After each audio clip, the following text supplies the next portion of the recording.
भुटाननि एरिया किसु पार्टआ जों मा होनो भुटाननि बर्डाराव गोलैबाय बै समाव जोंनि बै जि जायगाया बर' एरिया बिसोरनि जायगायाव गोलैयो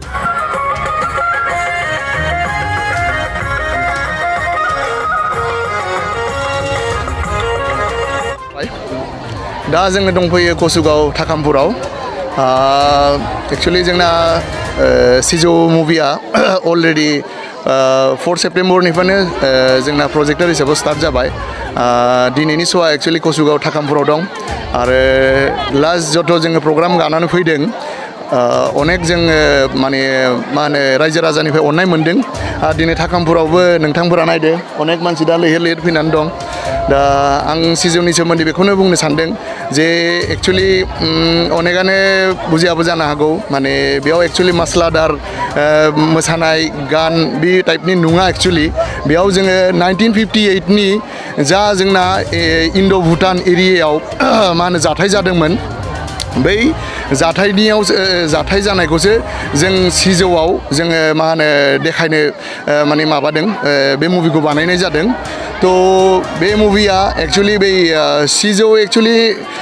मा होनो प्रटगनिस्टनि नाम माने मेन केरेक्टारनि नामा सिजौ बे कुनु धोरोमजों रिलेटेड नङा बे बुस्थुआ रायजो राजाफोरा नायफैदो आरो मोनसे गोग्गाथाव खोथामोन जे बे मुभिया अनेक बोसोरनि उनाव जोंनि बर'आव इन्डियान पेन'रामायाव जायगा मोननो हादों आरो अनेक इन्टारनेशनेल बान्थाबो मोन्दों नोंथांमोना अलरेडि खोनाबाय जानो हागौ आरो रिसेन्टलि जोङो 16 सेप्टेम्बरनिफ्राय जों हल रिलिजबो खालामगोन सानदों रायजोफोरा फैदो नायदो खुलुमबाय सिजौआथ' दा अनेक जायगायावनो दा मा होनो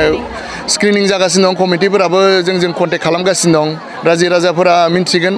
मा होनो मा लकेल जायगायाव मा जायगायाव जागासिनो दं नोंथांमोना बेयाव थांनानै सिजौखौ जाहाथे नायो बे मुभिया माबादि जों अनेक खस्थ'जों बे मुभिखौ बानायनाय जादों आरो रायजोफोरा